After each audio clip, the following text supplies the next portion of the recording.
ये पढ़ा लिखा आदमी है, बहुत ही मेहनत किया है। तो 8/73 में 8%, 8/73 सर्वे का नाम था। ये 8% वो आदमी है जिनको तुम झापड़ मार मार के थक जाओगे, लेकिन ये खा खा के नहीं थकेगा। बहुत ही पावरफुल आदमी। क्या आप ये 8% में है? क्या वो 44% में है? क्या आप वो 22% में है? क्या आप वो 16% में है? क्या आप वो 10% में है? क्या आप ये 8% में है? मैं तो 8% वाला हूं।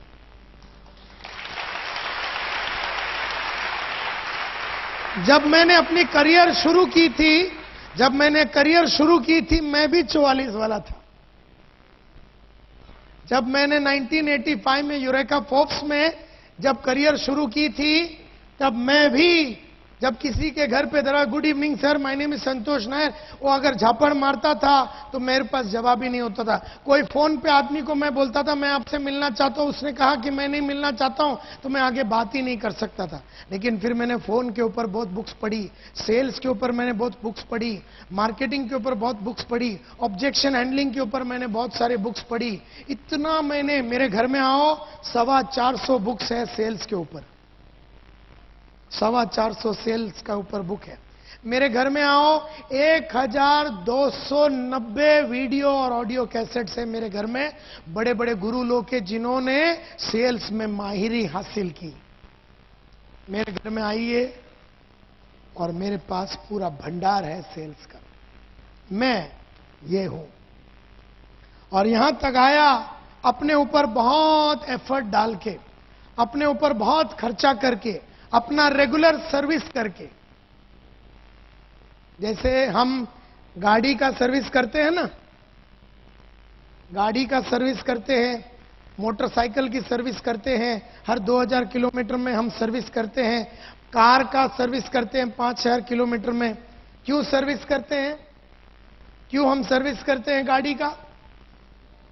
ताकि वो अच्छा चले, एन वक्त पे ब्रेकडाउन नहीं होवे, उसका प्रोडक्टिविटी या उसका एवरेज बढ़े। हम लोग जिस गाड़ी पे चढ़ के चलाते हैं, हम उसका सर्विस करते हैं, लेकिन खुद का नहीं करते जो चढ़ के बैठा है। हम लोग किताबें पढ़ना यानी सर्विस करना, ऑडियो वीडियो सुनना यानी सर्विस करना, ट्रेनिंग प्रोग्राम अटेंड करना या सर्विस करना। अभी आपको कोई पेट्रोल पंप में बेच के, खोल के सर्विस तो नहीं कर सकते ना, मतलब जिधर भी खड्डे हैं आपके, उसमें ग्रीस वगैरह डाल के।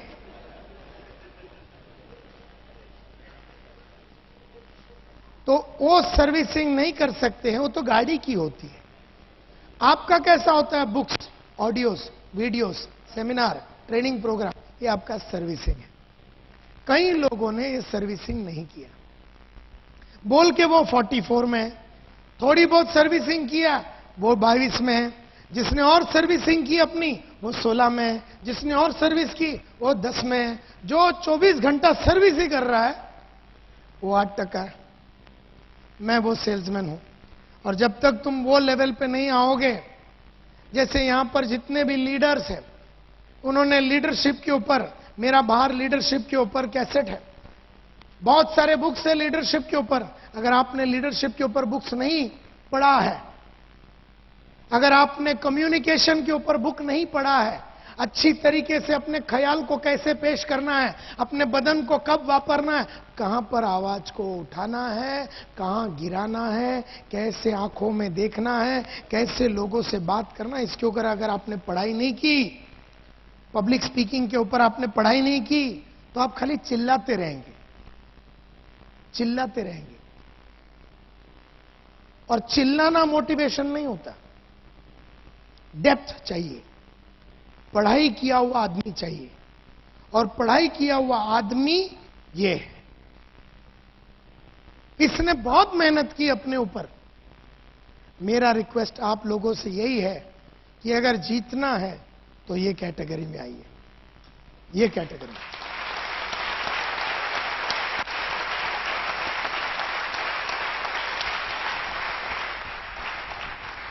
इस कैटेगरी में तो जीत कभी होती ही नहीं। इस कैटेगरी में कभी कभी होती है, इस कैटेगरी में थोड़ी और ज्यादा टाइम जीत होती है, इस कैटेगरी में थोड़ा और इस कैटेगरी में रोज जीतना होता है, रोज जीतना।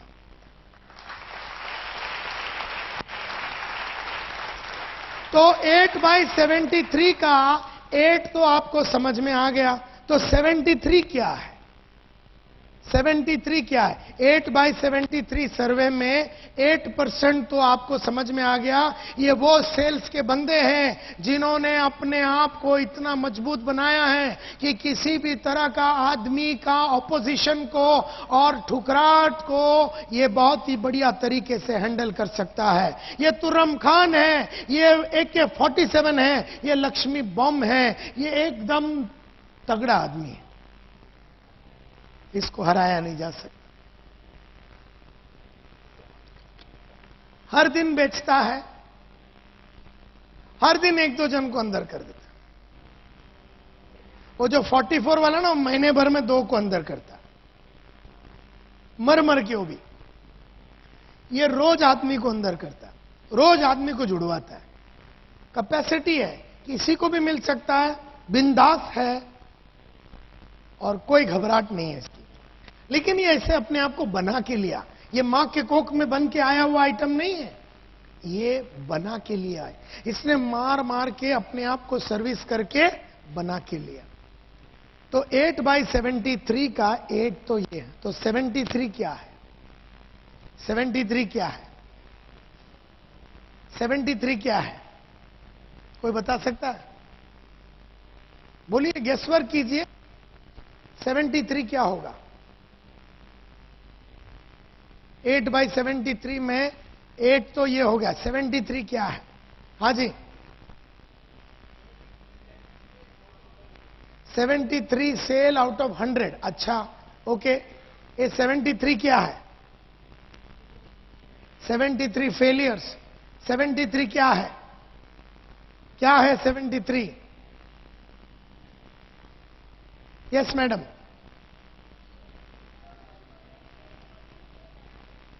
73%।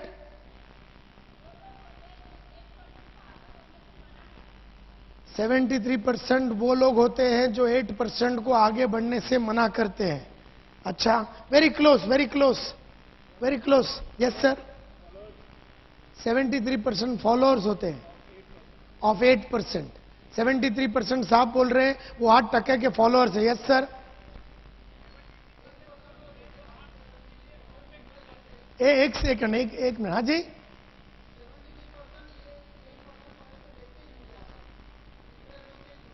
%73 वो लोग हैं जो ये 8% को देके इतने इंप्रेस हो जाते हैं कि वैसे ही जुड़ जाते हैं। अच्छा अच्छा, ओके। यहां पर किसी ने कुछ कहा? यस सर,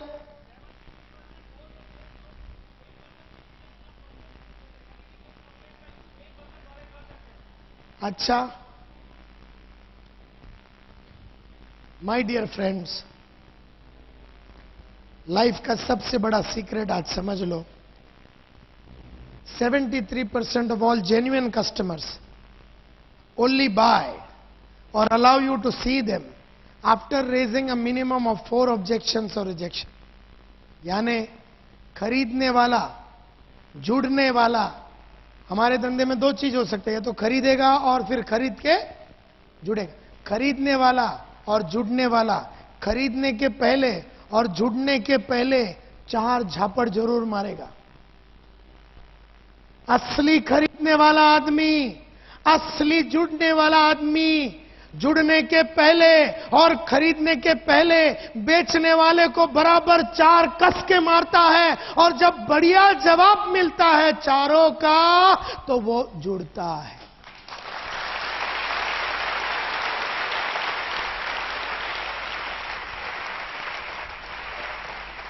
आपने भी अपने जीवन में कभी कोई एक भी वस्तु खरीदी नहीं बिना ऑब्जेक्शन के और बिना रिजेक्शन के। अरे मैडम, आपने कभी कोई एक सलवार कमीज अहमदाबाद के गलियों में बिना सेल्समैन को ऑब्जेक्शन या रिजेक्शन दिए बिना नहीं खरीदा। एक साड़ी नहीं खरीदा आपने 2000 रुपया का, क्या आप ऐसे गए दुकान के अंदर, बोले वो साड़ी निकालना, पैक करो, किया आपने? मैं बताता हूं साड़ी आपने कैसा खरीदा।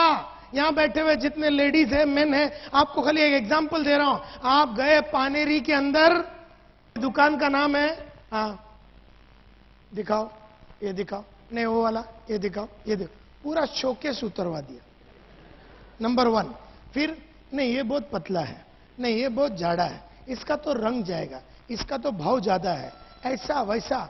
2000 रुपया का सलवार कमीज या 1-1.5 रुपए का सलवार कमीज लेने के पहले वो सेल्समैन को आपने इतना घुमाया, ये नहीं वो नहीं, और फिर क्या बोलते, सब उतारने के बाद ये 4 निकाल के रखो, मैं आती हूं।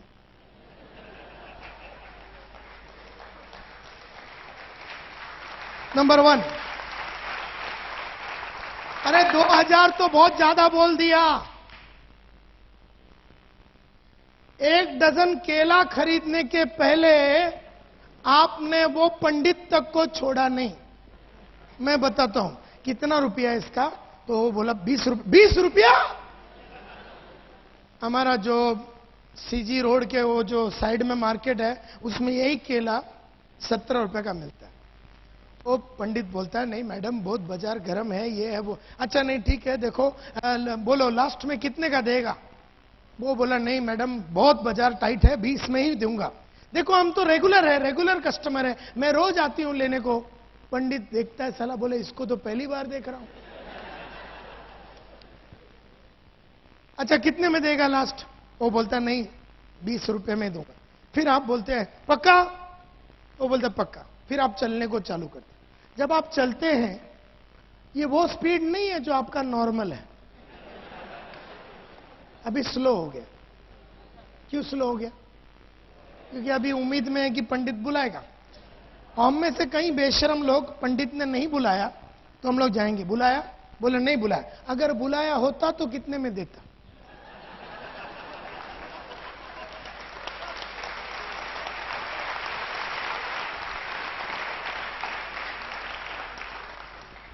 मतलब आपने बाइक लेने के पहले, कार लेने के पहले, फ्रिज लेने के पहले, कोई भी चीज लेने के पहले आपने उस सेल्समैन को मिनिमम 3-4 झापड़ जरूर मारा है।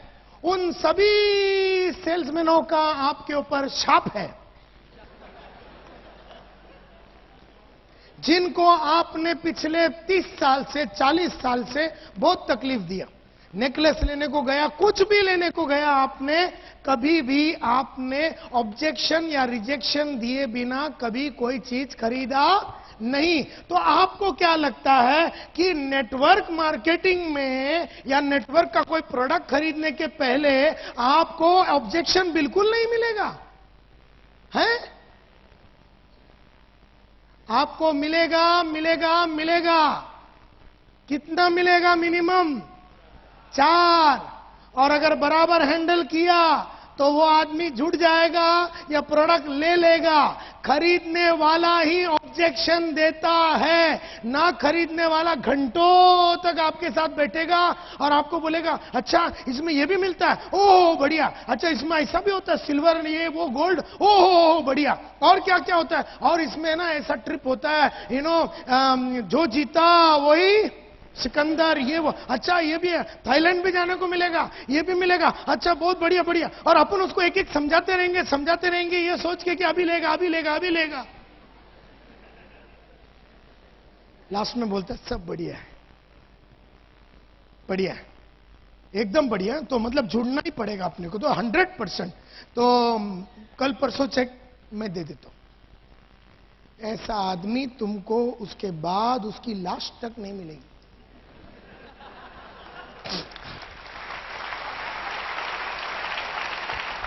जो तुम्हारा हर बात को मान लिया, हर चीज को मान लिया, हर जुड़ने को एकदम तैयार हो गया, खरीदने को एकदम तैयार हो गया, या तो उसका चेक बाउंस होएगा।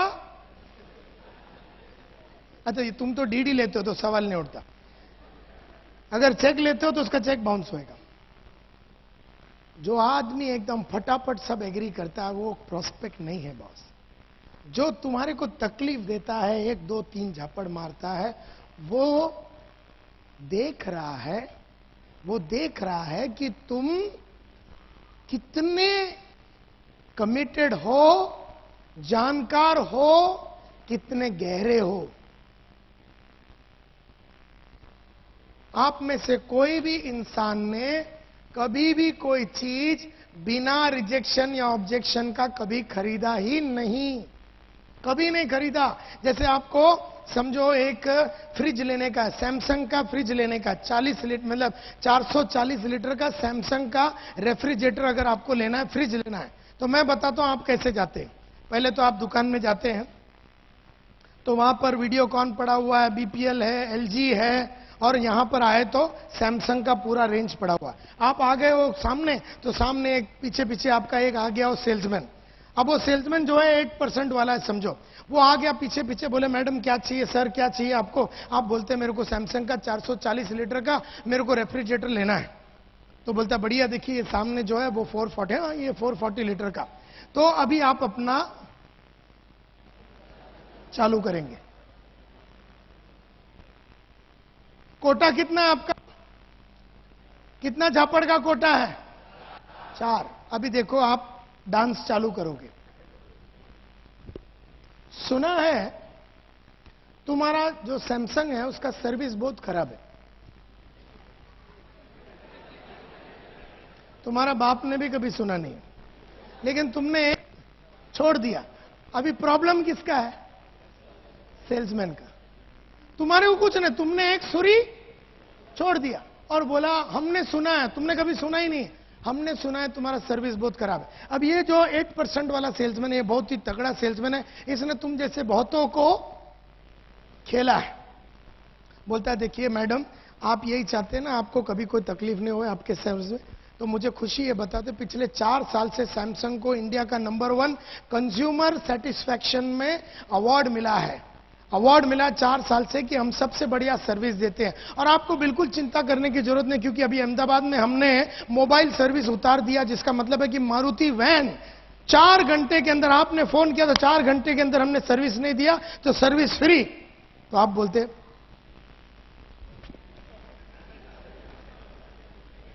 क्योंकि अभी आपका कोटा कितना खत्म हो गया? 1, लेकिन आप छोड़ेंगे नहीं, आपके पास कितना बाकी है? 3। अभी सेकंड डांस। सुना है इसका कंप्रेसर बहुत जल्दी उड़ता है। अभी आपको यह भी नहीं मालूम कंप्रेसर अंदर है कि बाहर है। एक प्रॉब्लम किसका है? तो सेल्समैन बोलता है देखिए मैडम, आप यही चाहते हैं कि आपका कंप्रेसर में कोई प्रॉब्लम, तो मुझे खुशी है बताते हुए कि हमारा जो कंप्रेसर है वो किर्लोस्कर कोपलैंड बनाता है। कोपलैंड यानी कि यूनाइटेड स्टेट्स और वर्ल्ड का सबसे बड़ा लीडर है, जिसका कंप्रेसर बनता है 6 सिग्मा क्वालिटी, जो वर्ल्ड का सबसे बड़ा क्वालिटी टेक्निक है, उसको यूज करते हो। तो देयरफॉर आपको कभी कोई टेंशन लेने की जरूरत नहीं। और उसमें भी एक और बढ़िया बात मैं आपसे बताना चाहता हूं, क्योंकि इस पीस के साथ हम आपको देने वाले 5 साल का वारंटी। आप बोलते हैं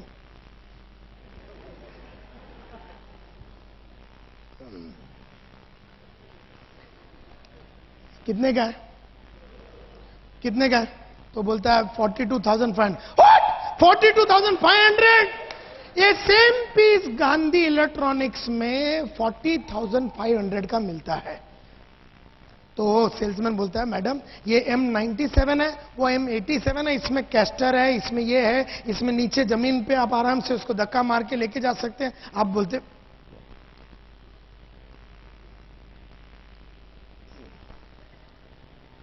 अभी आपका कोटा एकदम खत्म सा हो गया, तो अभी क्या बोलने का? तो अभी आप क्या करेंगे, उधर एक व्हाइट कलर का फ्रिज पड़ा हुआ है, ब्लू कलर का है, रेड कलर का। आप बोलेंगे क्रीम नहीं, क्रीम क्रीम।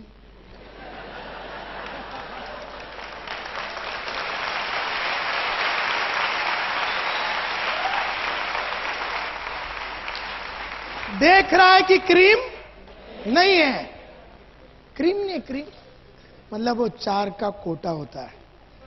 एंड देयरफॉर एक बात समझने की कोशिश करो, कोई भी आदमी लैपटॉप खरीदने के पहले, 10,000 का सूट लेने के पहले इंश्योरेंस लेने के पहले, केला लेने के पहले, नेकलेस लेने के पहले, गाड़ी लेने के पहले, घोड़ा लेने के पहले 4 झापड़ जरूर मारेगा। एंड देयरफॉर आज के बाद जैसे ही कोई आदमी झापड़ मारता है ना पहला वाला, एकदम एक्साइट हो जाने का। क्यों? उसका कोटा खत्म हो रहा है।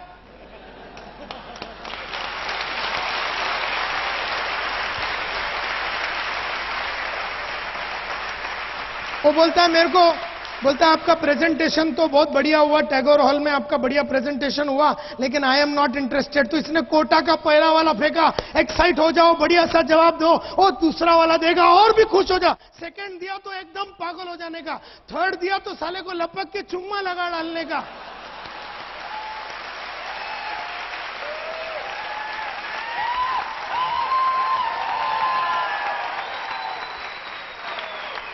क्योंकि अभी उसका कोटे में सिर्फ एक ही बाकी है, चुम्मा जैसी लगाया ना, बोलता किधर साइन करूं बता दो, साला लपड़ा ही नहीं। सो कहने का मतलब ये है माय डियर फ्रेंड्स, बन जाओ वो 8% वाला, और बन जाओ वो आदमी develop the habit of getting rejected. ये बढ़िया आदत है, एकदम फैंटास्टिक आदत है। जिसने ये आदत डाल दी, रिजेक्ट होने की आदत डाल दी, वो आदमी को कभी लाइफ में कोई प्रॉब्लम नहीं होता। So this is a beautiful habit, एकदम बढ़िया हैबिट है ये, develop the habit of getting rejected. हम में से कईयों को रिजेक्शन अच्छा नहीं लगता, मेरे को तो रिजेक्शन बहुत अच्छा लगता है, क्योंकि जैसा पहला रिजेक्शन, सेकंड, थर्ड, मेरे को मालूम है चौथे में वो आएगा। तो मेरे को तो रिजेक्शन देने वाले तो मेरे को तो उससे बहुत प्यार है। जो रिजेक्शन नहीं देता ना, जो सब मेरी बात मान लेता है, मेरे को जरा उस पर डाउट रहता है। वो खरीदेगा नहीं, वो खाली एम पण चाहिए, एम चाहिए, थाईलैंड पण, बैंकॉक एम सिल्वर पण, गोल्ड, ओ वेरी नाइस, एम करवानो एंड लिस्ट बनो, ओ वेरी गुड। मारो तो जुड़वानो है, इसका बाप भी जुड़ेगा नहीं साला कभी।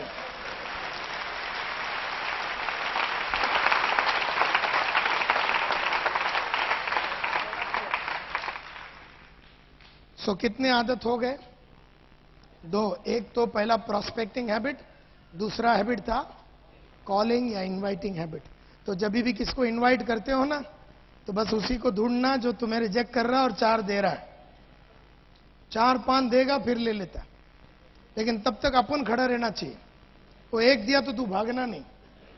हम में से कई लोग ना मेंटली पहले वाले में गिव अप कर देते हैं, और 40 मिनट उसके साथ खड़े रहेंगे, लेकिन हमने मन में सोच लिया ये जुड़ने वाला नहीं है। मैं तो 40 मिनट खड़ा हूं तो 41 मिनट तक चक्कर चलाते रहूंगा जुड़ने के लिए। अब तीसरा हैबिट, उसका नाम थोड़ा अंदर चला गया, सेलिंग हैबिट।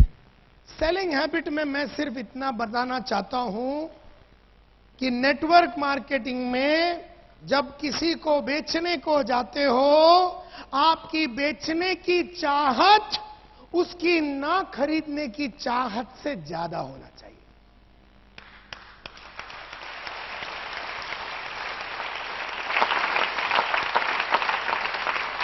आपकी बेचने की चाहत उसकी ना खरीदने की चाहत से ज्यादा होना चाहिए।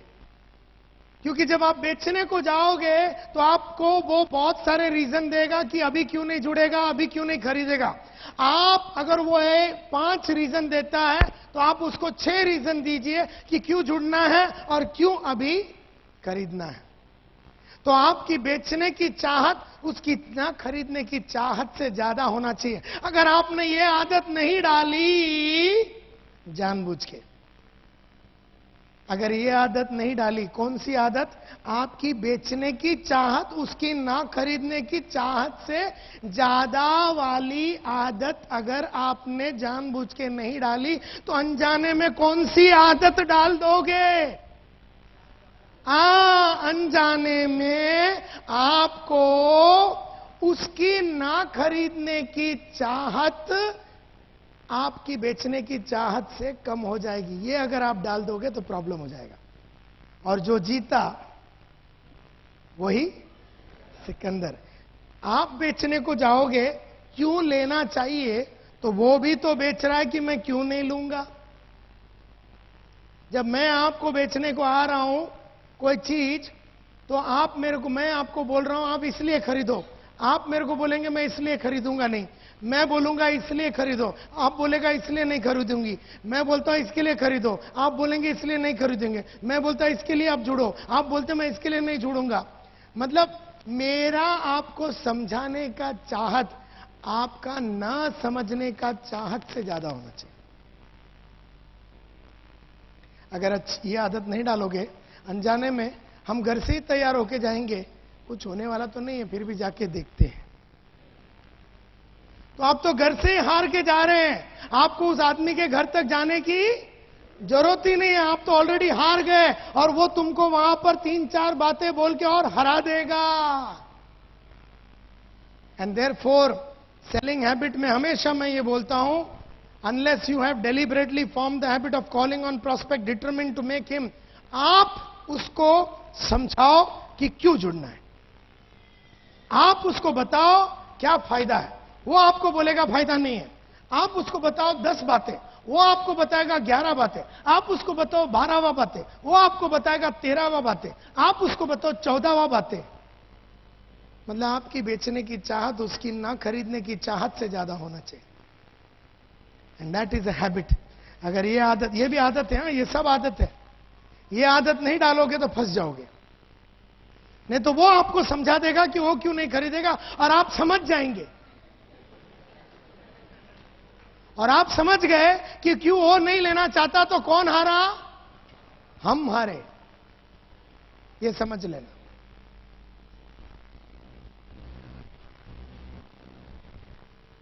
और वर्किंग हैबिट्स का मतलब यह है, इसमें ज्यादा टेंशन नहीं लेने का।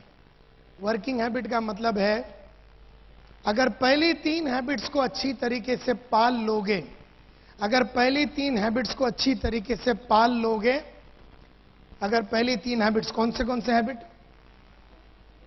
Prospecting habit, calling habit, selling habit, इसको बराबर पाल लोगे ना, तो ये चौथे वाले का टेंशन लेने का जरूरत ही नहीं है। क्योंकि ये क्या है, ये वाला, ये बस this is nothing but study, preparation, planning. जो आदमी का पहला वाला 3 आदत अच्छा है ना, वो बहुत बढ़िया स्टडी करेगा, बढ़िया प्लानिंग करेगा। जो पहली 3 आदत में अच्छा नहीं है ना, वो ना प्लानिंग करेगा, ना लिस्ट बनाएगा, ना अपना टाइम को ऑर्गेनाइज करेगा, ना अपने एफर्ट को ऑर्गेनाइज करेगा, ना अपना रिकॉर्ड को ऑर्गेनाइज करेगा, ना अपना खुद का एनालिसिस करेगा। ये जो चौथा हैबिट है ना, ये आपको टेंशन लेने की जरूरत ही नहीं। पहला 3 हैबिट आ गया ना, ये ऑटोमेटिक जुड़ जाता है आपके साथ। जब आपका प्रोस्पेक्टिंग हैबिट्स एकदम मजबूत है, जब आपका कॉलिंग हैबिट्स एकदम मजबूत है, प्रोस्पेक्टिंग की वजह से आपका लिस्ट बढ़िया है, कॉलिंग की वजह से रोज आप आदमी को लेके आ रहे हैं, सेलिंग की वजह से रोज आप आदमी को जुड़ा रहे हैं, और रोज जुड़ा रहे, रोज बेच रहे, मस्ती में धंधा हो रहा है, तो क्या आप प्लानिंग करोगे या नहीं? क्या आप अपना टाइम को बराबर वापरोगे कि नहीं? क्या आप पढ़ाई लिखाई करोगे कि नहीं? ये वो चौथा आदत है। तो जिसका पहला 3 आदत अच्छा है ना, वो ये चौथा हैबिट जो ऑटोमेटिकली जुड़ जाता है उसके साथ। तो इसका चिंता नहीं करो। तुम ध्यान लगाओ पहला 3 हैबिट को डेवलप करने का। तुम ध्यान लगाओ पहला 3 हैबिट को डेवलप करने का, और वो पहला 3 हैबिट अगर तुमने डेवलप कर लिया, तो तुमको कोई टेंशन की जरूरत ही नहीं है। अब मैं कुछ सब हैबिट्स की बात करता हूं। जैसे वन ऑफ द रीजंस, जो सक्सेसफुल लोग जो सक्सेसफुल होते हैं, वो इसलिए होते हैं कि वो लोग बहुत जल्दी उठते हैं। अभी यह दिख नहीं रहा आपको, getting up at early in the morning. मैं रोज 5:30 बजे उठता हूं। पिछले 24 साल से मैं रोज 5:30 बजे उठता हूं। तो आप नौकरी भी करते हैं तो भी टेंशन नहीं, सुबह जल्दी से उठने की आदत डालो। दूसरा, मैं रोज जॉगिंग और वॉकिंग करता हूं। क्यों? क्योंकि एनर्जी का गेम है ये, एनर्जी का गेम है। बहुत सारे लोग 10 मिनट बात करते तो थक जाते हैं, कई लोग 12 बजे के पहले दिन में थक जाते हैं, शाम तक उनका चलता ही नहीं है। तो फिजिकली एक सेल्स का बंदा है तो फिजिकली आपको बहुत ही एनर्जेटिक रहना पड़ेगा। अगर आप फिजिकली एनर्जेटिक नहीं है, और वो आती है जॉगिंग से, वॉकिंग से, हेल्थ के ऊपर ध्यान लगाने से, ये सब हैबिट्स है। ये अच्छी आदत डालो, अच्छी चीजें खाने पीने की अच्छी चीजें डालो, वजन कम रखो, भागदौड़ करने की आपकी क्षमता बनी रहती है। दूसरा, रोज टेलीफोन करो लोगों को और कॉल करो, रोज टेलीफोन करो और कॉल करो, ये एक आदत है। ये अगर आदत डाल देंगे, 4 जन को तो मिनिमम मिलना चाहिए। अगर आप फुल टाइमर है तो मिनिमम 4 आदमी को मिलना चाहिए, और अगर आप पार्ट टाइमर है तो 1 to 1 कम से कम 2 आदमी को। बाकी ग्रुप में, सेमिनार में तो आपका संडे जो भी चलता है वो तो चलता ही रहना चाहिए, लेकिन रोज मिलने की, किसी न किसी को मिलने की एक धार बना रहता है। दूसरा, जितना हो सके एक टेरिटरी में काम करो, एक ही एरिया में काम करने का चक्कर चलाओ। मतलब जितने भी आपके बिल्डिंग में आपने किसी को जुड़ाया तो नेबर के पास जाइए, नेक्स्ट वाले के पास जाइए, नेक्स्ट वाले के पास जाइए, एक ही एरिया में ज्यादा से ज्यादा आदमी को जुड़ने का चक्कर चलाया जा सकता है। तीसरा, एक कॉन्सेप्ट है जिसका नाम है 3 doors। एक सेल्स के बंदे के लाइफ में 3 दरवाजे होते हैं। मेरे बॉस अनिल कुमार गुप्ता बोलते हैं कि कोई भी सेल्स के आदमी के पास 3 दरवाजे होते हैं। हम लोग सब सेल्स के बंदे हैं, हम लोग नेटवर्क मार्केटिंग के बंदे हैं, यानी कि हम लोग बेचने के बिजनेस में हैं। तो हमारे लाइफ में 3 दरवाजे होते हैं। सबसे पहला दरवाजा आपका घर का दरवाजा, जितना जल्दी हो सके निकल जाओ। सेकंड दरवाजा आपका ऑफिस, या बोलते हैं ना ऑफिस हुआ, या फिर अपलाइन के साथ ज्यादा टाइम बैठने का नहीं, टाइम वेस्ट नहीं करने का, ऑफिस को जितना हो सके अवॉइड करो। तीसरा दरवाजा आपका कस्टमर का दरवाजा, उधर टेंट लगा के सो जाओ, उधर टेंट लगा के सो जाओ। 3 दरवाजे हैं और मैंने ये तीनों दरवाजे पे जिंदगी बनाया है। सबसे पहला दरवाजा आपका घर का दरवाजा, जितना जल्दी हो सके निकल जाओ। क्यों? सब खर्चे वाले आइटम है उधर।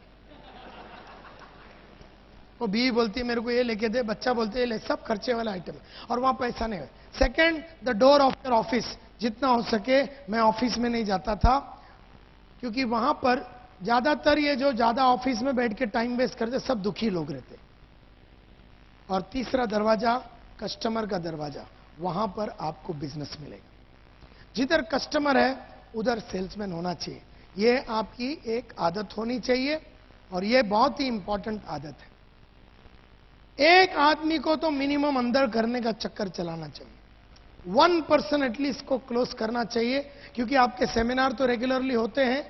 हर दिन एक आदमी को अंदर करने का चक्कर चलाना चाहिए। और दुनिया में एक चीज याद रखना, रोज एकदम बढ़िया कपड़ा पहनने का, लेडीज ऐसा ड्रेसअप करने का जैसे कि तुम्हारा शादी है, आदमी लोग ऐसा ड्रेसअप करने का आज जैसा तुम्हारा शादी है। शादी में जाते टाइम एकदम फटा पुराना पहन के जाने का। जब आप शादी में जाएंगे ना, एकदम सिंपल पहन के जाने का, सब तुमको ही देखेंगे। नहीं तो क्या है, तुमने भी नेकलेस पहना है, 1000 लेडी है तो हजारों ने नेकलेस पहना, कोई देखता ही नहीं किसी को। क्या है कि शादी में एकदम फटा पुराना डाल के जाने का, और जो नॉर्मल डे है ना, एकदम सच जट के जाने का, सब देखते हैं।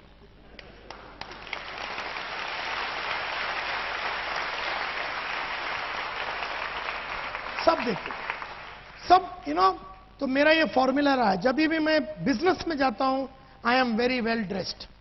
जब मैं शादी विधि पे जाता हूं, एकदम सिंपल।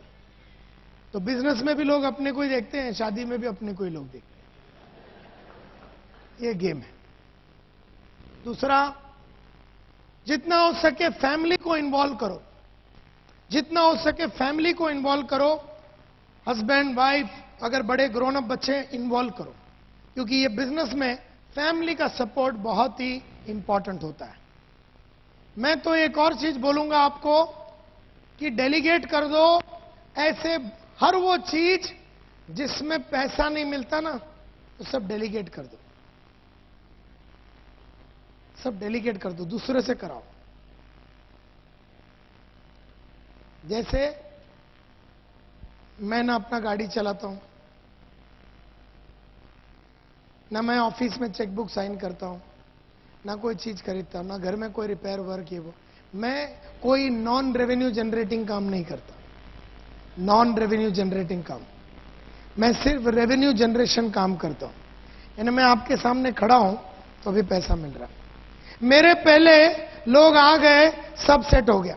मेरे 3-4 असिस्टेंट घूम रहे इधर, उन्होंने माइक सेट कर दिया, वो मेरे पहले आए, उन्होंने स्क्रीन सेट किया, मेरा लैपटॉप मेरे से पहला आया, पानी मेरे से पहला आया, माइक मेरे से पहला आया, सब सेट हो गया। मैं ऐसा कोई काम नहीं करता हूं जिसमें रोकड़ा नहीं आता।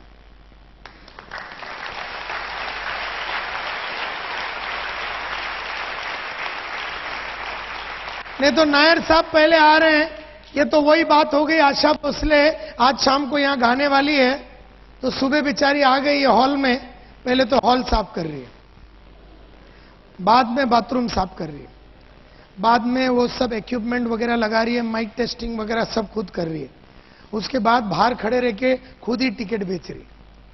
शाम को कौन मेरा बाप गाएगा? शाम को लेट लेट के गाएगी वो, फिर एकदम।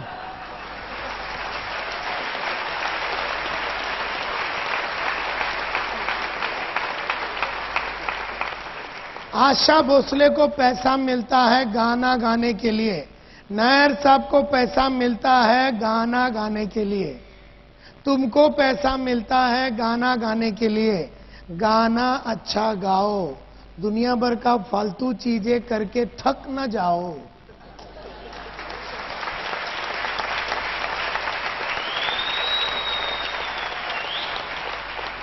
हम में से कई लोग शाम को 6 बजे एक्चुअली बहुत थक जाते, क्योंकि सुबह क्या बैंक में गया, दोपहर को हज का बिल भरा, 3 बजे क्रेडिट कार्ड के पीछे पड़े थे, 4 बजे गाड़ी सर्विस को गए थे, 5 बजे प्रेजेंटेशन है। मैकेनिक के मफत देंगे अपन, समझा कि नहीं? और तुम साला गुजराती लोग को कीड़े ज्यादा ही होते।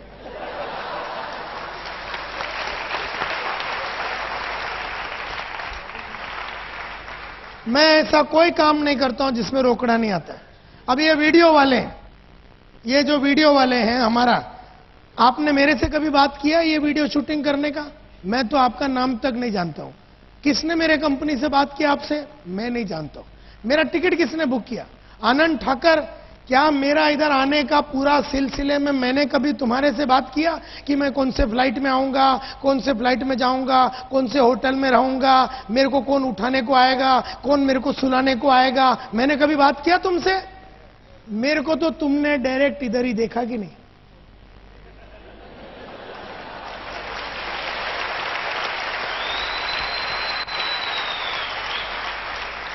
मेरा पेमेंट, मैंने आपसे पेमेंट का बात किया, ये डेट के बारे में मैंने आपसे बात किया?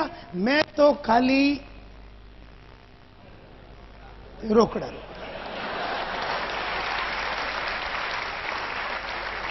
बाकी सबके लिए मैंने आइटम रखे हैं, सबके लिए। अरे यहां तक के अभी आपने अगर मेरे को विजिटिंग कार्ड दिया, जैसा अभी आपने मेरे को यहां पर विजिटिंग कार्ड दिया, नीरव भाई ने मेरे को विजिटिंग कार्ड दिया, समझो, तो मैंने ये विजिटिंग कार्ड जो है ना, ये मोबाइल में मैं एंट्री नहीं मारता, मैं खाली विजिटिंग कार्ड। प्रवीण, मालूम है तेरे को ये टेक्निक? हाँ, लैपटॉप में अगर एम लिखा तो और एफ लिखा तो फाइल करने। मेरा पर्सनल असिस्टेंट है किरण, मेरा पर्सनल असिस्टेंट है किरण बंबई में। अब मैं कार्ड पे, ये नीरव का कार्ड में लिखूंगा एम, एम लिखूंगा और मेरा पर्सनल असिस्टेंट को दूंगा, किरण बालू नायक। अब ये पूरा डिटेल वो मोबाइल में एंटर करेगा। नीरव, वो मोबाइल लेगा मेरा, उसमें लिखा नीरव NIRAVPATEL, ये नंबर, इसमें रोकड़ा नहीं आता बॉस।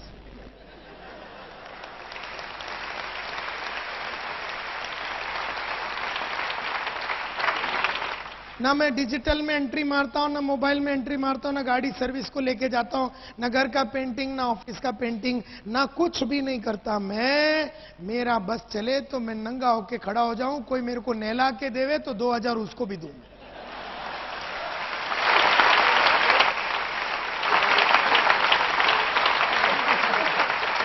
तो मैं खड़ा हो जाऊंगा, बोलेगा चल नहला, तो अपन सोच रहे हैं अभी ठाकर को पकड़ने का है कि अरविंद भाई को पकड़ने का, कहां से माल आएगा, रोकड़ा किधर से आएगा, बोलता सर हो गया, अच्छा ठीक है। मैं सिर्फ रोकड़े वाला काम करता हूं। मेरे को कभी भी तुम ऐसा कोई काम करते हुए नहीं देखेगा जिसमें पैसे नहीं आ रहे। लेकिन उसके लिए, सबके लिए मैंने 4000 वाला, 3000 वाला, 5000 वाली, 8000 वाला, 2000 वाला, सबको मैंने सेट करके रखा और मैं सबको पालता हूं, क्योंकि मैं खाली माल कमाता हूं। हम में से कई लोग सब काम खुद ही करते हैं। हम अगर धंधे वाले हैं तो हम खाली रेवेन्यू जनरेशन एक्टिविटी करना चाहिए, बाकी सब डेलीगेट कर देना चाहिए। बेचने का जिधर है ना, बेचने का, खड़े रह के जरा फंडे पिंडे मारने का, उधर बराबर डांस करने का और पूरा दिन उसकी तैयारी करने का, कैसे बात करूंगा, किसको पटाऊंगा, किसको लूंगा, क्या डायलॉग मारूंगा। पढ़ाई लिखाई करो, बेचो, पढ़ाई लिखाई करो, बेचो, बीच का सब काम आइटम लोग से कराओ। मार्केट में होलसेल में मिलते हैं।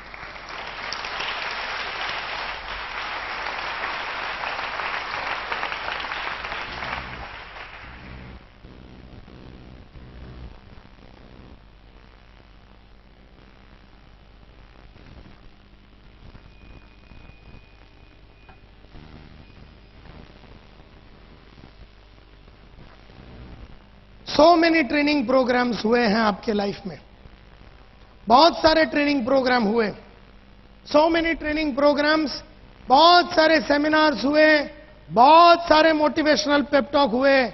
कभी अरविंद खड़ा हो गया, तो कभी आनंद खड़ा हो गया, तो कभी नीरव खड़ा हो गया। बड़े बड़े नेटवर्कर को दिल्ली बिल्ली इधर उधर से सब जगह से बुलाया और हर टाइम हम लोग यहां पर आए और ये सब ट्रेनिंग प्रोग्राम, सेमिनार वगैरह अटेंड किया। और हर ट्रेनिंग प्रोग्राम के बाद हमने मन में सोचा, साला अभी तो सुधर जाऊंगा, अभी तो बस सर, आनंद साहब लिख लो। ये महीने से आपने बराबर मेरे को आज समझाया कि पिछले 3 महीने से मैंने काम नहीं किया, लेकिन आपका आज का जो टॉक था ना आनंद भाई, हिला डाला। बस ये महीने से 10-10 आदमी को मैं जोड़ने वाला है। आप लिखो।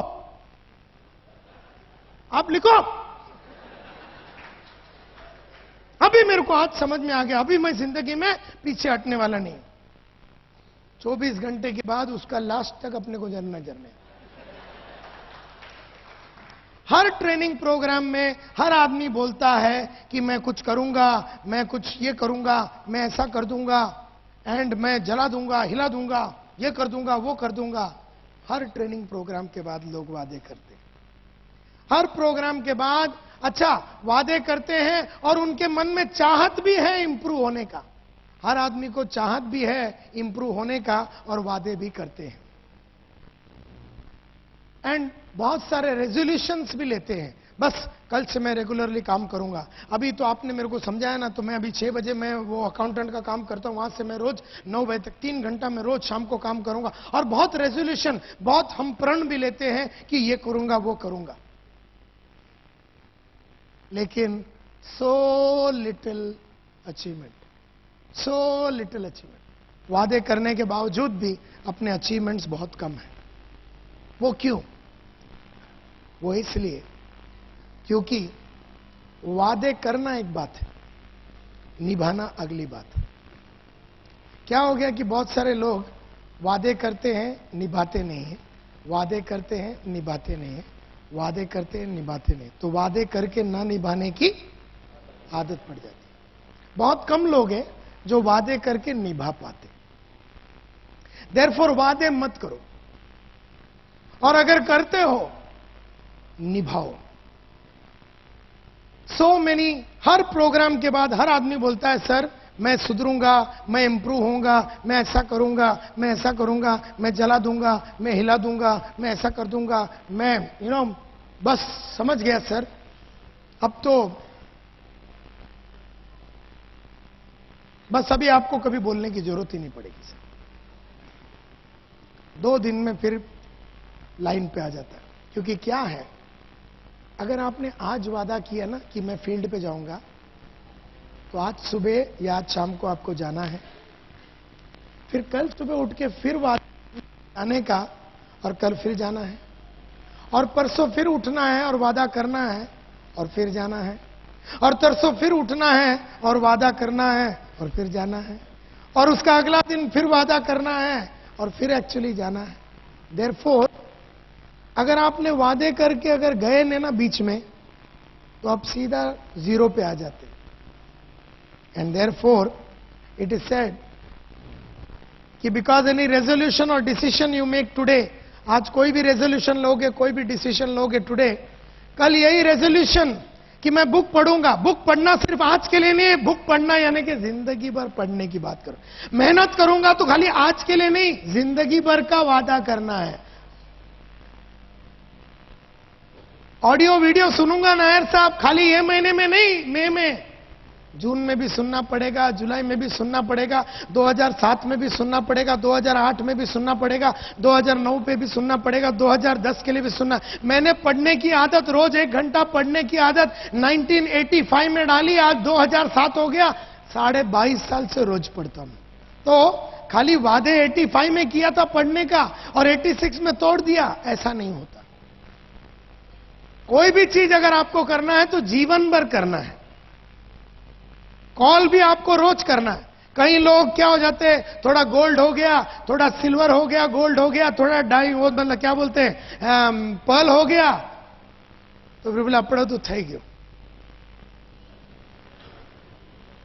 फिर ये पैर ऊपर करके बैठा है, बोले लाइन काम करेगा नीचे।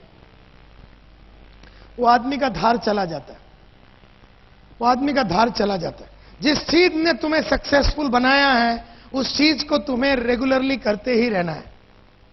जिस चीज ने तुम्हें सक्सेसफुल बनाया है उस चीज को तुम्हें रेगुलरली ही करना है। तो ये कहा जाता है कि resolution can only be made and kept in the first place if you link it to your purpose. वही आदमी वादे करके निभा सकता है जिसका पर्पस क्लियर है। वादे करके ना निभाने वाले का पर्पस देखो है ही नहीं।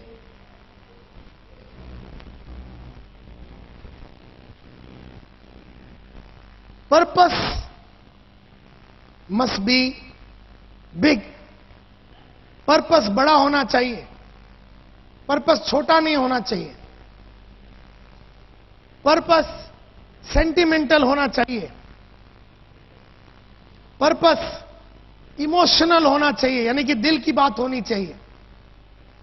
Purpose must be continuous, purpose continuous होना चाहिए। एक के बाद एक, एक के बाद एक, एक के बाद एक, एक के बाद एक, एक के बाद एक, एक के बाद एक, एक के बाद लाइन से ऐसा 5 साल में कम से कम 30 पर्पस लाइन से लगे हुए। ऐसा पर्पस होना चाहिए। यह नहीं कि अपने कोई घर लेने का, 2 बेडरूम हॉल किचन लेने का, एक पर्पस। और क्या हो जाता है, बहुत मेहनत करके नेटवर्क में बहुत मेहनत करके बहुत एफर्ट डाल के इधर उधर भाग भाग के एक घर ले लिया। घर ले लिया तो इसका जूस निकल गया, इसका वारंटी खत्म हो गया, क्योंकि इसके पास अगला क्या करने का कुछ मालूम ही नहीं है, और फिर ये रडार से निकल जाता है। सो पर्पस मस्ट बी कंटिन्यूस। जैसे जब मैं सेल्समैन था तो मैंने बोला मेरा अगला पर्पस है कि मैं बनूंगा ग्रुप लीडर। जब मैं ग्रुप लीडर बना, मैंने अगला पर्पस रखा कि मैं सेल्स सुपरवाइजर बनूंगा। तब मैंने अगला पर्पस रखा कि मैं ब्रांच मैनेजर बनूंगा। फिर मैंने अगला पर्पस रखा कि मैं डेप्यूटी डीएसएम बनूंगा। फिर मैंने अगला पर्पस रखा कि मैं डीएसएम बनूंगा। फिर मैंने अगला पर्पस रखा कि मैं आरएसएम में डीएसएम सीनियर डीएसएम बनूंगा। फिर मैं अगला पर्पस रखा कि मैं रीजनल मैनेजर बनूंगा। फिर मैं अगला पर्पस रखा कि मैं डीजीएम बनूंगा, डीजीएम। फिर मैंने अगला पर्पस रखा कि मैं जीएम बनूंगा। फिर अगला पर्पस था मेरा वाइस प्रेसिडेंट बनने का। फिर अगला पर्पस था मेरा डायरेक्टर बनने का। और फिर मैंने बोला कि एक बार 1988-89 की बात है, तब मैंने पर्पस रखा कि मैं मेरी बड़ी बहन का शादी कराऊंगा और इसके लिए मेरे को इतना लाख रुपए का जरूरत है। भागा भागा भागा, बहुत सारे एफर्ट डाला और बड़ी बहन का शादी करा। उसके साथ साथ मैंने लाइन से पर्पस लिख के रखा था कि अब मेरे को छोटी बहन का शादी करा। छोटी बहन के लिए इतना पैसा लगेगा, उसके लिए भागा भागा भागा, बहुत सारे फायर एक्सटिंग्विशर और बहुत सारे वैक्यूम क्लीनर बेचे और उसका शादी करा। फिर एक पर्पस रखा कि मैं एक ट्रेनिंग कंपनी चालू करूंगा और ये तारीख को चालू कर। फिर उसको मैंने चालू किया। फिर मैंने बोला कि 1992 में मैं कार लूंगा, फिएट गाड़ी, तो वो पर्पस रखा। बराबर वो पर्पस रखने के बाद मैं उसके पीछे भागा। अगला पर्पस रखा मैंने मारुति 800। 1996 में अगला पर्पस रखा कि मैं मारुति एस्टीम लूंगा 14 सितंबर को। अगला पर्पस रखा कि मैं सोनाटा लूंगा, ये दोनों गाड़ी रखूंगा, ये सोचा। और उसके बाद मैंने बोला मर्सिडीज बेंज लूंगा 29 सितंबर को। अगला पर्पस है कि तीनों गाड़ी को रखना है। और फिर मैंने 1998 में, मैं जब अपने फादर के साथ रहता था, तो मैंने एक 2 बेडरूम हॉल किचन 26.5 लाख में लिया। जो दिन मैंने वो गाड़ी खरीदा, मतलब घर लिया, मैंने अपनी बीवी को बोला अगला पर्पस क्या है? उसने बोला मेरे को 15 लाख रुपया दे दे और मैं घड़ी बढ़िया सा इसको घर को बनाऊंगा। 26.5 लाख का घर लिया और 15 लाख रुपया ऊपर से कमाना था। भागा भागा भागा, वो 15 लाख रुपया कमाया, उसका बढ़िया सा रिनोवेशन किया और वो घर के अंदर मैं 8 दिसंबर सन 2000 को घुस गया। जब मेरा वो किया, मेरा अगला पर्पस था कि मैं मेरा बापू का घर खरीदूंगा। बात ऐसा हुआ माय डियर फ्रेंड्स कि सन 2000 में एक दिन मैं घर पहुंचा तो बोला डैडी ने बुलाया। डैडी मेरा बाजू, हम लोग साथ में रहते थे। फिर हमने वो साथ बड़ा वाला घर लिया तो डैडी बोला मैं यही बिल्डिंग में रहता हूं। मैं बोला ठीक है, कोई बात नहीं, उधर से भी आ सकते हैं, इधर से भी आ सकते हैं, दिल करता था इधर रहते तो उधर रहते। मैं बोला कोई प्रॉब्लम। एक दिन मैं घर गया डैडी को मिलने को, बड़ा मूड उनका बड़ा डाउन था। मैं बोला क्या बात है? बोला नहीं कुछ नहीं। मैंने बोलो? बोलते यार घर बेचने का ये। बोले ये घर जिसमें फादर 40 साल से रह रहे थे और दिल का टुकड़ा था, बढ़िया सा गार्डन था। मैं बोला ये घर क्यों बेचना आपको? बोलता है मैंने लाइफ में कभी ये दोनों बेटियों के लिए कुछ नहीं किया। तेरे लिए तो मैंने कुछ भी नहीं किया, बेटियों के लिए भी कुछ नहीं किया, बड़ी वाली और छोटी वाली। सोचता हूं क्योंकि पिछले 1985 से मैंने पूरा मतलब ठेका लिया घर को चलाने का और इतना बढ़िया तरीके से जिंदगी, फादर मदर सबका जितना उधार बिदार सब चुका बिका के लाइफ को एकदम हसीन और एकदम फास्ट ट्रैक पे डाल दिया। ऐसे में फादर को ऐसा लगा कि मुझे कुछ बेटियों के लिए करना चाहिए। मैंने आपको ये घर बेचना और बेटियों को देना, ऐसा उनको कोई वादा किया है कि आपने? क्योंकि शादी तो मैंने करा था 10-10 साल पहले, तो आपने उनको कोई वादा? बोले नहीं नहीं नहीं, मेरा दिल कर रहा है। बोला अच्छा, आपको ये घर बेचने का, पैसे बेटियों को देना है। बोला ठीक है, मेरे को 2 दिन दो। 2 दिन मैंने सोचा और मैं गया। बोला ठीक है, आप ये बताओ ये घर कितने में बेचने का? बोलता 10 लाख में। बोला ठीक है, ऐसा करते हैं, ये घर मैं ही खरीद लेता हूं, ये घर मैं ही खरीद लेता हूं, मैं आपको 10 लाख देता हूं, आप दोनों बेटी को 5-5 लाख रुपया दे दो। बोलता बढ़िया आइडिया। फिर अगर तू भी मतलब ऐसा करता तो फिर अपन बोलते हैं कि, बोलते 10 लाख में नहीं, फिर 7.5 में बेचूंगा और 3 टुकड़े में बांचूंगा, 2.5 तेरा, 2.5 उसका, 2.5 इसका। मेरा ही बाप, मेरा ही पैसा, मेरे को ही देने का बात कर।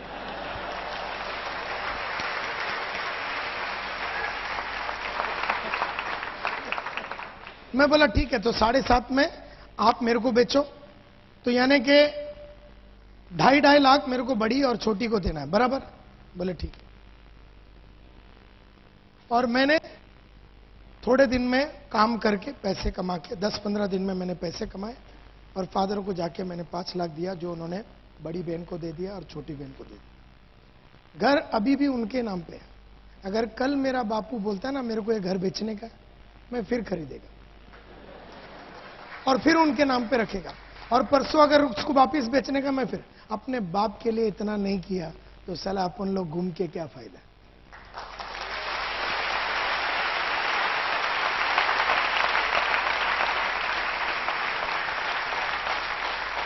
अब इसमें कोई लॉजिक है क्या? इसमें कोई लॉजिक है? अपना ही बाप का घर बार बार खरीदता है, उसको पैसे देते हैं और उसी के नाम पे रखते हैं अपन घर, इसमें कोई लॉजिक है? लेकिन पर्पस में थोड़ी ना कोई लॉजिक होता है। अरे दिल की बात है, दिल की बात है। थोड़े दिन पहले मैं ऐसे टाइम्स ऑफ इंडिया पढ़ रहा था, तो मेरी बीवी बाजू में आ गई, मेरे को बोलती है, मेरे को एक हुंडा एसेंट खरीद के देता है क्या? वो तो ऐसी बात करी जैसे अपन चाय पीते हैं ना। मतलब 4 बजे चलेंगे शाम। बोले किधर? मतलब गाड़ी खरीदना, और किधर?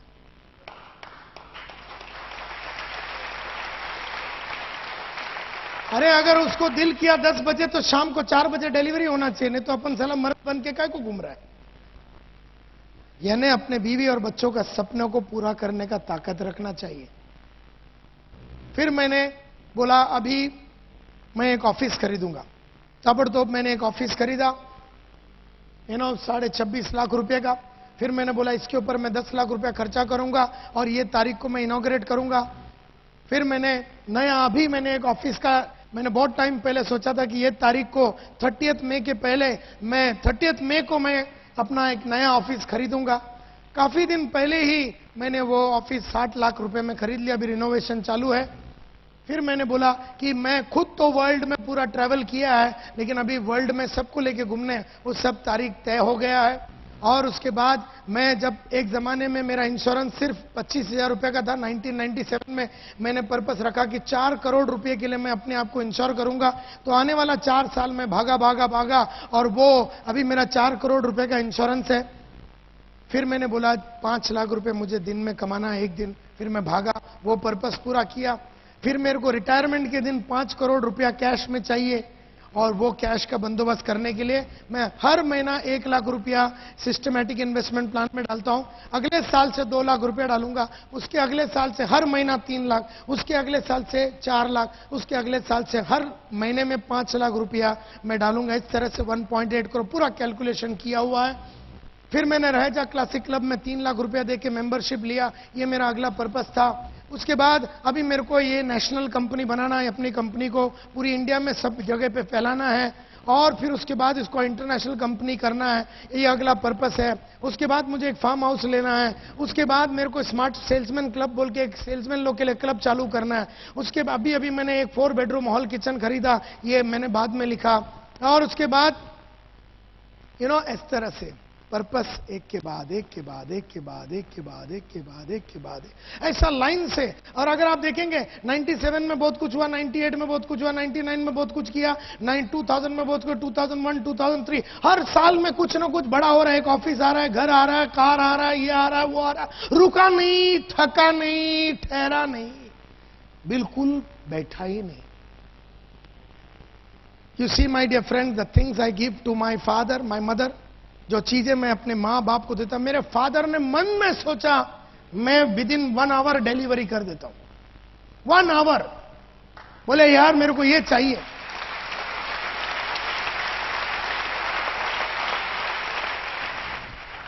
The things I give my wife and my children. मेरे थोड़े दिन पहले बच्चे ने बोला पप्पा मैंने नैनीताल नहीं देखा। मैंने अगला फोन उठाया, मैंने कृष्णा एडवेंचर्स, प्रयाग जोशी बोल के जो ट्रैवल एजेंट है, मतलब प्रयाग, और मैंने कैलेंडर निकाला कब, मेरे पास 10 दिन है। मैंने बोला ये 10 दिन चलेंगे? बोले हाँ चलो नैनीताल। बुकिंग हो गया, एयरलाइन बिरलाइन होटल बिटल सब सेट कर दिया। The things that I do to my wife, my children, the things I give my sisters, friends, colleagues. Purpose must be smart and not visionary. Purpose smart होना चाहिए, SMART, S specific, M measurable, A attainable, R realistic, T time bound. इन्हें मेरे को घर लेना है, 1400 square feet का घर लेना है, CG रोड में लेना है, 14 जनवरी 2008 3 बजे दोपहर को लेना है। क्या ये स्पेसिफिक है? यस और नो? क्या इसको मेजर किया जा सकता है? क्या ये टाइम बाउंड है? हां, तो पर्पस वैसा होना चाहिए। पर्पस विजनरी नहीं होना चाहिए। जैसे सर घर लेना है, कब लेगा तू घर? कब लेना है सर? कब लेते हैं सर? जरा सेट हो जावे ना, लेते हैं। कब? 2-3 साल में लेते हैं। 2 या 3 साल सर, 3 साल में। 3 साल में कभी लेंगे? हम लेते हैं सर 2009 में ले लेंगे घर। 2009 में कब? दिसंबर, क्योंकि उसके आगे कोई महीना ही नहीं है। दिसंबर में लेंगे। तारीख 31, क्योंकि 41 तो है नहीं तो साला 41 तू पकड़, 41 पकड़ लेता है, क्योंकि 31 है तो बोल के उसको पकड़ा। तो अभी लिख दे। अभी लिख कैसे देंगे सर? सो बहुत जन का ना जो पर्पस है वो खाली विजन में होता है, ख्यालों में होता है, मन में होता है, लिखा हुआ कुछ भी नहीं। लॉजिकली देखा जाएगा तो जैसी जिंदगी चल रही है वैसे जिंदगी को चलाया देना जाना चाहिए। लॉजिकली देखा जाएगा तो पैसे कमाने की जरूरत नहीं है। लॉजिकली देखा जाएगा तो कुछ बड़ा बनने की भी जरूरत नहीं है। लॉजिकली देखा जाए तो सिल्वर भी रह जावे 50 साल तो कोई फर्क नहीं पड़ने वाला। लॉजिकली देखा जाएगा तो डायमंड बनने की जरूरत ही नहीं है। लॉजिक में कोई मस्ती नहीं है बॉस। लॉजिकली देखा जाएगा तो मैं आज भी एक न्यूज़पेपर वेंडर रह सकता था। Purpose must not be logical.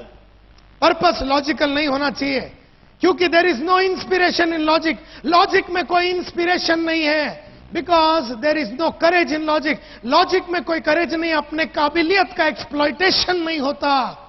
Logic में देर इज नो हैप्पीनेस। क्या लॉजिक है अपने बाप को घर को बार बार खरीदने? क्या लॉजिक है अपनी बीवी ने 10 बजे बोला तो 4 बजे डिलीवर? क्या लॉजिक है अपने बच्चे ने बोला नैनीताल जाना तो ठग करके अपने? लॉजिकली देखा जाएगा तो ये सब पॉसिबल भी नहीं है, ये सब करने की जरूरत नहीं। लॉजिकली देखा जाए तो हीरो होंडा में तुम्हारा अंतिम संस्कार हो सकता है।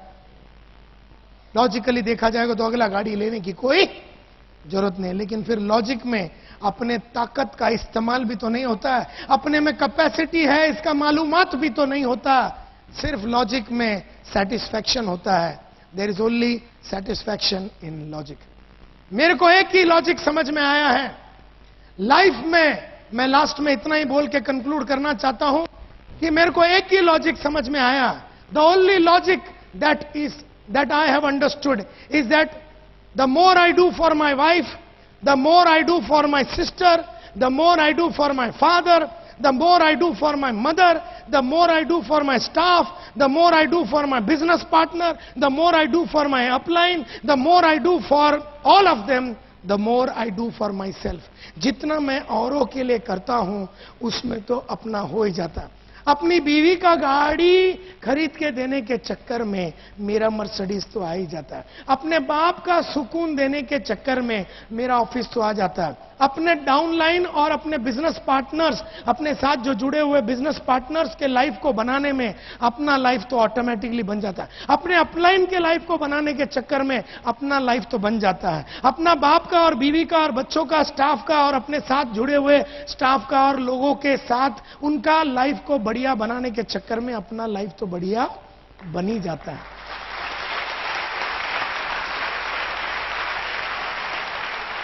मेरे को यही लॉजिक समझ में आया है। The more I do for my upline, जितना मैं अपना अपलाइन के लिए करूंगा, जितना मैं अपना बिजनेस पार्टनर्स के लिए करूंगा, उतना मैं अपने लिए कर रहा हूं। देयरफॉर मैं कभी घबराता नहीं हूं ज्यादा काम करके ऊपर वाले को माला माल बनाने के, क्योंकि ऊपर को माला माल बनाने के चक्कर में मैं ऑटोमेटिकली माला माल बन ही जाऊंगा। तो ये जो मेरा विश्वास है कि मैं जितना दूसरों के लिए करूंगा उतना मैं अपने लिए ही कर रहा हूं। जितना अपना माँ बाप के लिए करूंगा उतना मैं अपने लिए ही कर रहा हूं। ऑटोमेटिकली देखा जाएगा तो मेरी जिंदगी बनता ही जाएगा। एंड देयरफॉर एक ही चीज मैं बोलना चाहता हूं अंत में, unconditionally surrender yourself to your purpose. अपना पर्पस में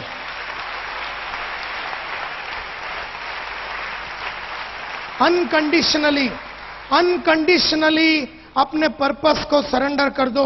जो भी आपका पर्पस है, अगर आपका पर्पस है डायमंड बनना, अगर आपका पर्पस है कि आपके नीचे वाला 2 आदमी को रूबी बनाना, अगर आपका पर्पस है कि 3 आदमी अपने नीचे जो भी है उसको एमरल्ड बनाना, अगर आपका पर्पस है एक बंगला खरीदना, अगर आपका पर्पस है कि औरों का जिंदगी बनाना, जो भी आपका पर्पस है, घर लेना, गाड़ी लेना, ट्रिप पे जाना, जो भी आपका पर्पस है, अनकंडीशनली आपको अपने आप को सरेंडर करना है। कोई कंडीशन नहीं डालना। अपना पर्पस को अचीव करने के लिए कोई कंडीशन नहीं डालना। ये नहीं बोलना अगर अच्छे आदमी मिल गए तो मैं डायमंड बनूंगा, अगर मेरे को सबका साथ मिल गया तो डायमंड बनूंगा, अगर बीच में टीम न टूटा तो मैं डायमंड बनूंगा, अगर मेरा बीवी का शादी बीच में नहीं हुआ तो मैं डायमंड बनूंगा, ये वो जिंग जाए। तो बीच में ये नहीं बोलना ये हुआ तो मैं ये करूंगा, ये हो गया फिर मेरा तबियत ठीक रहेगा तो मैं डायमंड बनूंगा, फिर मेरे बच्चे बड़े होंगे तो फिर मैं डायमंड बनूंगा। तू साला कुत्ता कुछ कर नहीं सकेगा।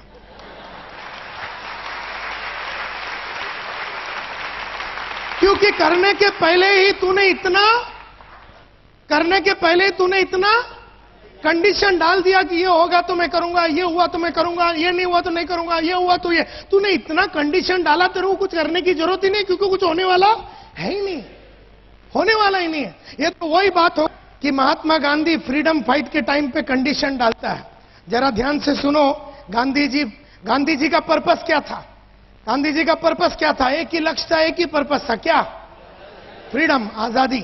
गांधी जी का पर्पस था आजादी। उस पर्पस और गांधी के बीच में कोई लफड़ा नहीं चाहिए। लेकिन जस्ट इमेजिन करो, गांधी जी फ्रीडम के लिए फाइट करने के लिए तैयार हो गए और बोलते हैं देखो मैं फ्रीडम के लिए फाइट करूंगा, सैटरडे संडे फाइट नहीं करूंगा, और शाम को 6 बजे के बाद फाइट नहीं करूंगा क्योंकि अपना सेटिंग है कस्तूरबा के साथ। और तुम बोलते हो इधर से डांडी चल के जाओ, मेरे से चल के जाने को नहीं होगा, तुम गाड़ी का बंदोबस्त करो। और तुम बोलते धोती बीती में जाओ, मेरे को 3 पीस सूट लेके जाओ। और मैं बोलता हूं मेरे को अगर इन्होंने डंडे बिंडे से मारा ना तो मैं बिल्कुल फाइट नहीं करूंगा। और मेरे को साल का 21 दिन प्रिविलेज लीव चाहिए, 14 सिक लीव चाहिए, 7 कैजुअल लीव चाहिए। तुमको क्या लगता अपने को फ्रीडम मिलता? क्योंकि गांधी ने अगर इतना कंडीशन डाला कि शाम को कस्तूरबा को मिलना है, 6 बजे के बाद नहीं करूंगा, संडे फाइट नहीं करूंगा, सैटरडे फाइट नहीं करूंगा, काय का फ्रीडम मिलता था अपने को? तो फ्रीडम के लिए कंप्लीट सरेंडर लगता है। मैं ये नहीं बोलता हूं कि तुम इस देश का फ्रीडम के पीछे फाइट करो, कम से कम साला खुद का फ्रीडम के लिए तो फाइट कर।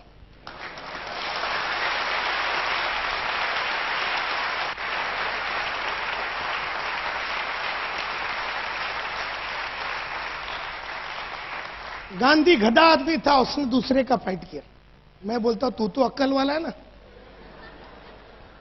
तू देश के लिए लड़ मत, तू देश का फ्रीडम के लिए, तू अपना फाइनेंशियल फ्रीडम के लिए तो लड़, तू अपना फ्यूचर फ्रीडम के लिए तो लड़, तू अपना बिजनेस फ्रीडम के लिए तो लड़, तेरे बच्चे अच्छे जगह पे जाके पढ़ाई करे वो फ्रीडम के लिए तो लड़, तेरी बीवी को सबसे बढ़िया चीजें लेके दे सके, तुम्हारी हस्बैंड को तुम बढ़िया चीजें ले, वो फ्रीडम। कम से कम सली एक बीवी को तो पाल बराबर।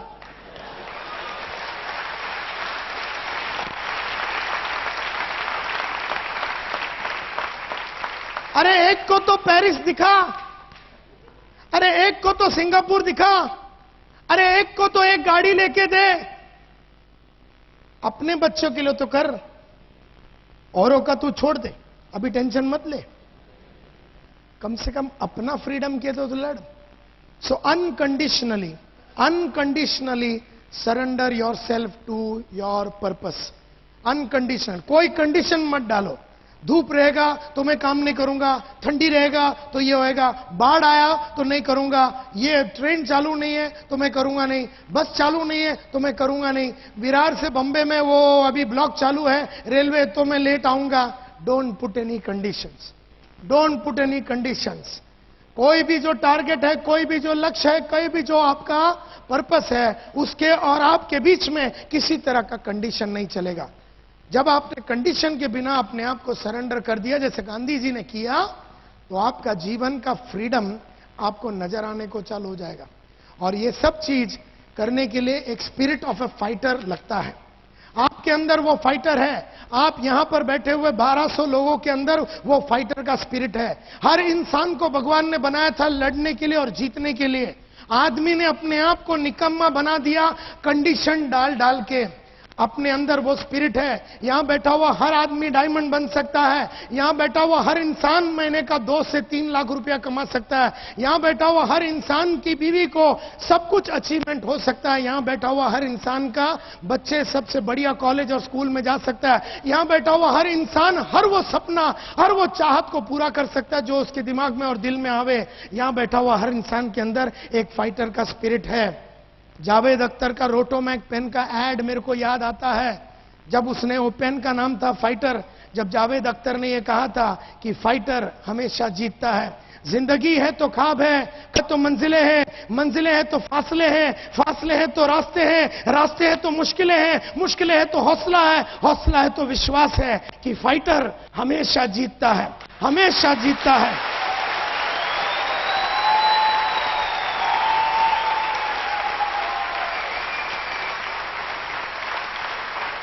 न कभी थकना तुम, न कभी थकना तुम, न कभी रुकना तुम, न कभी ठहरना तुम।